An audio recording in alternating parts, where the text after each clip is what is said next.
സംഗീത വിനോദ് പാടിയ ലളിതഗാനങ്ങളാണ് നമ്മൾ ഇന്ന് കേട്ടത്.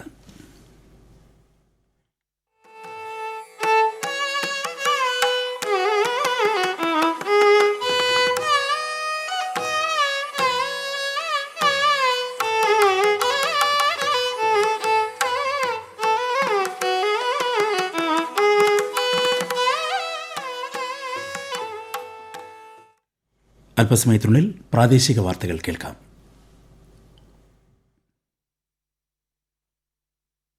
ആകാശവാണി.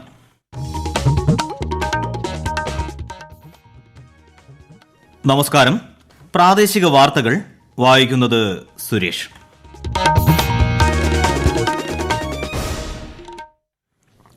പ്രധാന വാർത്തകൾ. രാജ്യം പൊതുതെരഞ്ഞെടുപ്പ് ചൂടിലേക്ക്. ഒന്നാം ഘട്ട തെരഞ്ഞെടുപ്പിന് നാമനിർദ്ദേശ പത്രിക സമർപ്പിക്കാനുള്ള സമയപരിധി നാളെ അവസാനിക്കും. സംസ്ഥാനത്തെ പൊതുതെരഞ്ഞെടുപ്പ് വിജ്ഞാപനം വ്യാഴാഴ്ച പുറത്തിറക്കും. അന്തിമ വോട്ടർ പട്ടിക അടുത്ത മാസം 4-ന്. സപ്ലൈകോയുടെ ഈസ്റ്റർ, റംസാൻ, വിഷു ചന്തകൾ മറ്റന്നാൾ മുതൽ. മലപ്പുറത്ത് ബാലികയെ മർദ്ദിച്ചു കൊലപ്പെടുത്തിയ കേസിൽ പിതാവിനെതിരെ കൊലക്കുറ്റം ചുമത്തി പോലീസ്. മഹാരഥോത്സവ ആഘോഷങ്ങളുടെ നിറവിൽ കൊല്ലൂർ മൂകാംബിക ക്ഷേത്രം. ഇന്ത്യ അഫ്ഗാനിസ്ഥാൻ ഫിഫ ലോകകപ്പ് യോഗ്യതാ മത്സരം ഇന്ന്.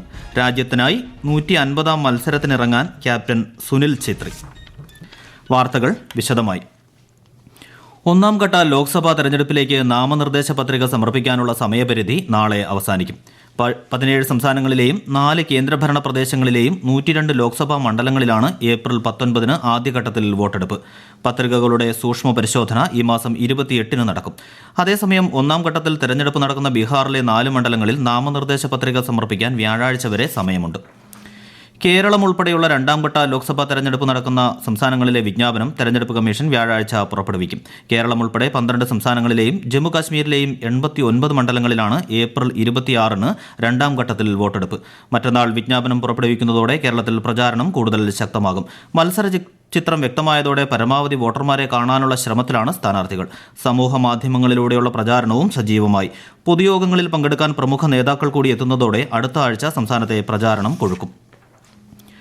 സംസ്ഥാനത്തെ ലോക്സഭാ തെരഞ്ഞെടുപ്പിനുള്ള അന്തിമ വോട്ടർ പട്ടിക അടുത്ത മാസം 4-ന് പ്രസിദ്ധീകരിക്കും. കരട് വോട്ടർ പട്ടിക പ്രസിദ്ധീകരിച്ച 2023 ഒക്ടോബർ 27-ന് ശേഷം 3,11,805 കന്നി വോട്ടർമാരാണ് പുതുതായി ചേർന്നത്. വോട്ടർ ബോധവൽക്കരണ പരിപാടികളുടെ ഭാഗമായി ഇൻസ്റ്റഗ്രാം, ഫേസ്ബുക്ക് തുടങ്ങിയ സമൂഹ മാധ്യമ പ്ലാറ്റ്ഫോമുകളിൽ വൻ സ്വീകാര്യതയാണ് ലഭിച്ചത്. സാങ്കേതിക സഹായത്തോടെ രാജ്യത്തെ വോട്ടർമാർക്ക് ബൂത്തുകൾ കണ്ടെത്തി വോട്ട് ചെയ്യാൻ അവസരം.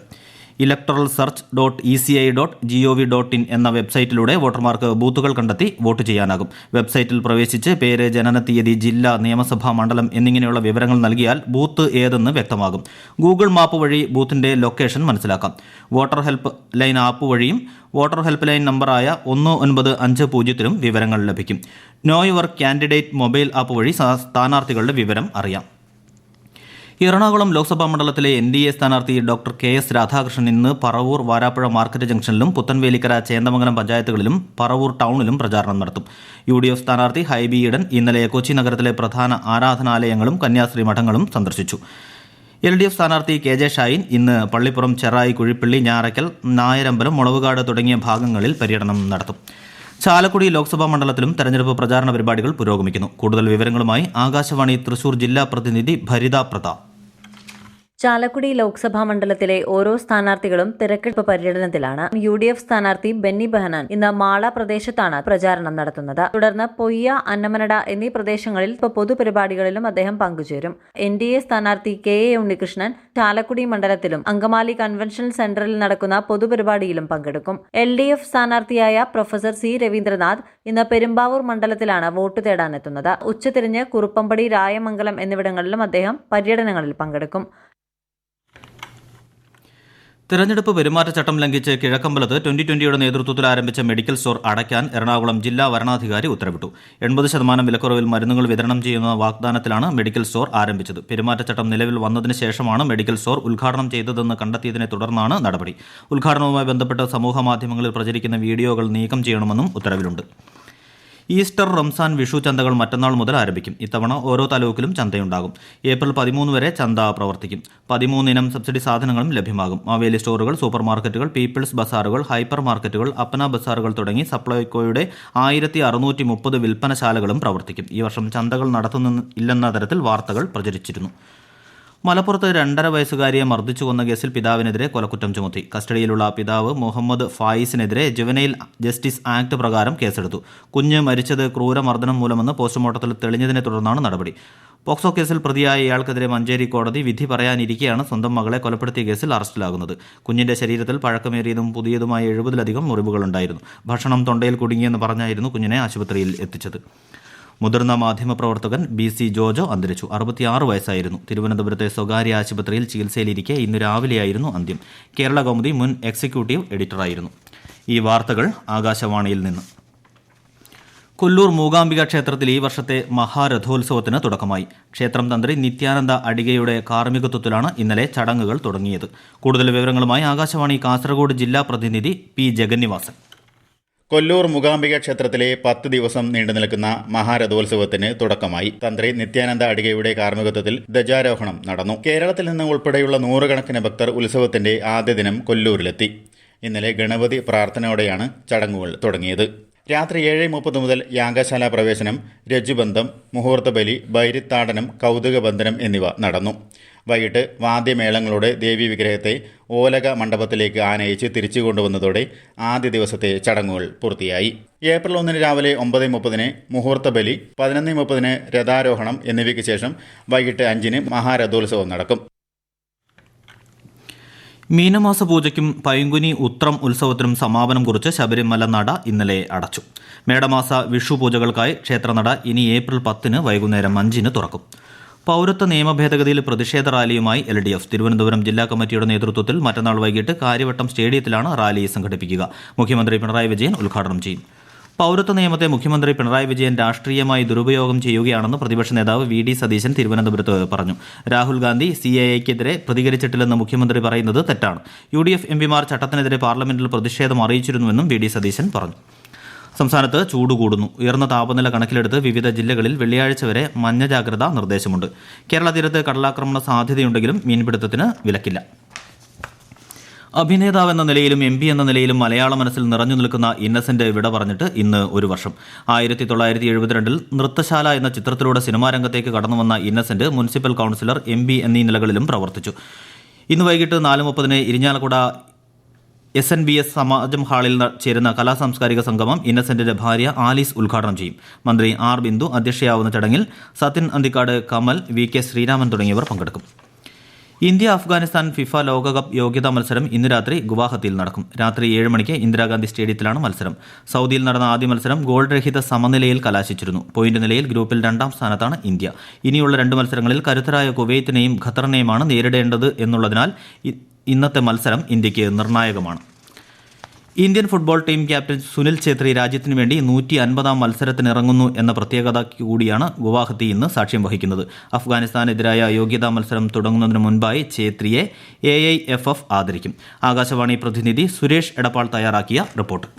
2005 ജൂൺ 12 സുനിൽ ഛേത്രി ഇന്ത്യക്കായി ആദ്യം ബൂട്ട് കെട്ടിയത്. പാകിസ്ഥാനെതിരെയുള്ള ആ മത്സരത്തിൽ തന്നെ ഗോളും നേടി. പിന്നീട് 19 വർഷക്കാലം ഇന്ത്യൻ ഫുട്ബോൾ ടീമിന്റെ നെടുന്തൂണായി നിറഞ്ഞു നിന്ന താരം 149 മത്സരങ്ങളിൽ നിന്ന് 93 ഗോളുകൾ നേടി. ഗോൾ നേട്ടത്തിൽ ക്രിസ്ത്യാനോ റൊണാൾഡോയും ലയണൽ മെസ്സിയുമാണ് ഛേത്രിക്ക് മുന്നിലുള്ളത്. ഇന്ന് അഫ്ഗാനിസ്ഥാനെതിരെ ഗുവാഹട്ടിയിൽ ഫിഫ യോഗ്യതാ മത്സരത്തിൽ ഇന്ത്യയെ നയിക്കുന്ന ഛേത്രി താൻ അസാധാരണമായ നേട്ടം സ്വന്തമാക്കുന്ന സവിശേഷമായ മത്സരം ടീം ജയിക്കാനായി ഏറെ ആഗ്രഹിക്കുകയാണ്. ഇന്നത്തെ ജയം ഫിഫ യോഗ്യത റൗണ്ട് 3 മുന്നേറാൻ ഇന്ത്യക്ക് അനിവാര്യമാണ്.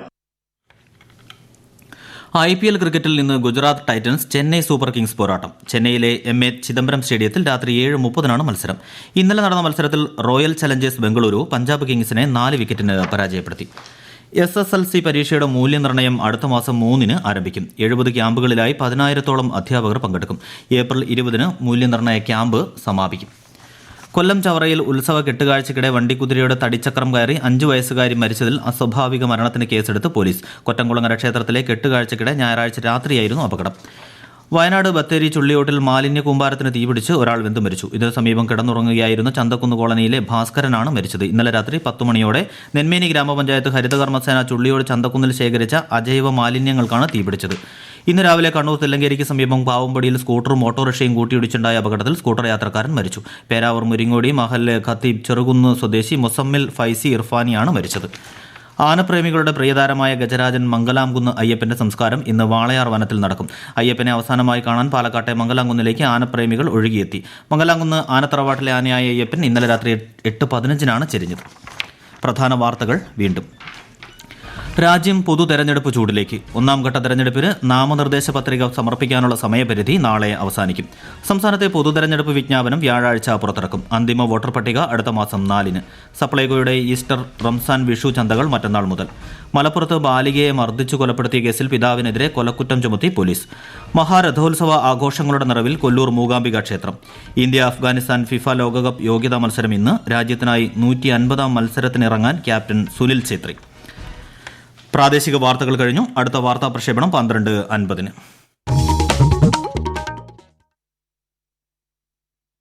Akashvani.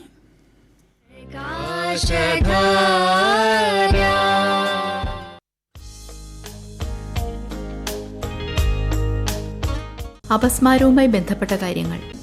Thiruvananthapuram Sree Chitra Thirunal institute for medical sciences and ടെക്നോളജിയിലെ ന്യൂറോളജി വിഭാഗം പ്രൊഫസറും എപ്പിലെപ്സി ഡിവിഷൻ ഹെഡുമായ ഡോക്ടർ ആശാലത രാധാകൃഷ്ണൻ സംസാരിക്കുന്നു. ലോകമെമ്പാടും മാർച്ച് 26 എല്ലാ വർഷവും അപസ്മാര ദിനം എന്ന പേരിൽ ആചരിക്കപ്പെടുന്നു. ഇന്റർനാഷണൽ ലീഗ് അഗൈൻസ്റ്റ് എപ്പിലെപ്സി എന്ന പേരിൽ ഒരു അന്തർദേശീയ സംഘടന അപസ്മാരത്തിന് വേണ്ടിയിട്ടുണ്ട്. അത് ഈ ദിവസത്തിനാണ് പ്രാധാന്യം കൊടുത്ത് എല്ലാ രാജ്യങ്ങളിലും ഇത് ആചരിക്കണമെന്ന് ആവശ്യപ്പെട്ടിരിക്കുന്നത്. ഇതിൻ്റെ മറ്റൊരു പേര് പേർപ്പിൾ ഡേ എന്നാണ്. ഇപ്പോൾ അത് വേൾഡ് പേർപ്പിൾ ഡേ എന്നാണ് അറിയപ്പെടുന്നത്. ഈ പേർപ്പിളും എപ്പിലെപ്സിയുമായിട്ട് എന്താണ് ബന്ധമെന്ന് പലരും ചോദിക്കാറുണ്ട്. 2008 8 വയസ്സ് മാത്രം പ്രായമുള്ള ഒരു ചെറിയ കുട്ടി, കാസിഡി മേഗൻ എന്നാണ് ആ കുട്ടിയുടെ പേര്. ആ കുട്ടി കാനഡയിൽ ജീവിച്ചിരുന്നു, ഇപ്പോഴും ഉണ്ട്. ആ കുട്ടിക്ക് അപസ്മാര രോഗമുണ്ടായിരുന്നു. ആ രോഗത്തിൽ നിന്നും മുക്തി പ്രാപിച്ചു കഴിഞ്ഞ് അപസ്മാരമുള്ള വ്യക്തികൾക്ക് സാധാരണ മനുഷ്യരെ പോലെ തന്നെ എല്ലാ പ്രവൃത്തികളിലും ഏർപ്പെടാൻ സാധിക്കുമെന്നും സമൂഹത്തിൽ അവർക്ക് അവരുടേതായ ഒരു പങ്ക് വഹിക്കാൻ സാധിക്കുമെന്നും ആ കുട്ടി ലോകത്തോട് വിളിച്ചു പറയണമെന്ന് ആഗ്രഹിച്ചു. അങ്ങനെ ആ കുട്ടിയും ആ കുട്ടിയുടെ മാതാപിതാക്കളും ചേർന്ന് ഇന്റർനാഷണൽ ലീഗ് അഗൈൻസ്റ്റ് എപ്പിലെപ്സി എന്ന് പറയുന്ന ആഗോള സംഘടനയെ സമീപിക്കുകയും ആ സംഘടന ഇത് ഏറ്റെടുക്കുകയും അങ്ങനെയാണ് മാർച്ച് 26 എപ്പിലെപ്സി എന്ന് പറയുന്ന, അതായത് അപസ്മാരം അല്ലെങ്കിൽ ജന്നി, ചുഴലി എന്നിങ്ങനെ പല നാമധേയങ്ങളിൽ ഇത് അറിയപ്പെടുന്നുണ്ട്. ഇതിനു വേണ്ടിയിട്ട് ഈ ദിവസം ആചരിക്കപ്പെടണം എന്ന് തീരുമാനമെടുക്കുന്നത്. ഇനി പർപ്പിൾ എവിടുന്ന് വന്നു എന്ന് ചോദിച്ചാൽ അവിടെ ധാരാളം കാണുന്ന ലാവൻഡർ എന്ന് പറഞ്ഞിട്ട് പൂക്കളുണ്ട്. ഈ ഒരു പുഷ്പത്തിന്റെ കളർ ആ കുട്ടി ഇതിനു വേണ്ടിയിട്ട് സൂചകമായി തിരഞ്ഞെടുക്കുകയും അങ്ങനെയാണ് ഇത് വേൾഡ് പേർപ്പിൾ ഡേ എന്ന പേരിൽ അറിയപ്പെടുന്നത്. അപസ്മാരം ആദ്യം തന്നെ എന്താണെന്ന് പറഞ്ഞുകൊള്ളട്ടെ. നോർമൽ ആയിട്ടുള്ള ഒരു വ്യക്തി ചില സന്ദർഭങ്ങളിൽ ചില ചേഷ്ടകൾ കാണിക്കുകയും കൈകാലുകൾ ഇട്ടടിക്കുകയും ചെയ്യുന്നത് നമ്മൾ ദൃശ്യമാധ്യമങ്ങളിൽ കൂടെയും കണ്ടു കാണും. ഇതെന്താണെന്ന് ചോദിച്ചു കഴിഞ്ഞാൽ തലച്ചോറിൽ വളരെയധികം കോശങ്ങളുണ്ട്. ഈ കോശങ്ങൾക്ക് ന്യൂറോൺസ് എന്നാണ് പറയുന്നത്. ആ കോശങ്ങളിൽ ചിലതിന് ചില വ്യതിയാനങ്ങൾ സംഭവിക്കുകയും ചില സമയങ്ങളിൽ അതിൻ്റെ പ്രവർത്തന രീതി, അതായത് അതിൻ്റെ ഒരു ഇലക്ട്രിസിറ്റി പോലുള്ള വൈദ്യുത തരംഗങ്ങൾ അത് ഉണ്ടാക്കുകയും ആ ഉണ്ടാക്കുന്ന വൈദ്യുത തരംഗങ്ങൾ തലച്ചോറിന്റെ പ്രത്യേക ഭാഗങ്ങളിൽ മറ്റുള്ള കോശങ്ങളിൽ നിന്നും വ്യത്യസ്തമായി പ്രവർത്തിക്കുന്നതുമാണ് ഇത് ഉണ്ടാവാനുള്ള ഒരു കാരണമെന്ന് സാമാന്യമായൊരു ഭാഷയിൽ പറയാം. ഇതിന് പല പല കാരണങ്ങളുണ്ട്. കുട്ടിക്കാലം മുതൽ വളരെ പ്രായമാകുന്നത് വരെ ആർക്ക് വേണമെങ്കിലും എപ്പോൾ വേണമെങ്കിലും ഇത് തുടങ്ങാവുന്നതാണെങ്കിലും കുട്ടികൾക്കും പ്രായമായ ആൾക്കാർക്കുമാണ് ഇത് ധാരാളമായിട്ടും കണ്ടുവരുന്നത്. കുട്ടികളിൽ കൂടുതലായി കാണപ്പെടുന്ന ഒരു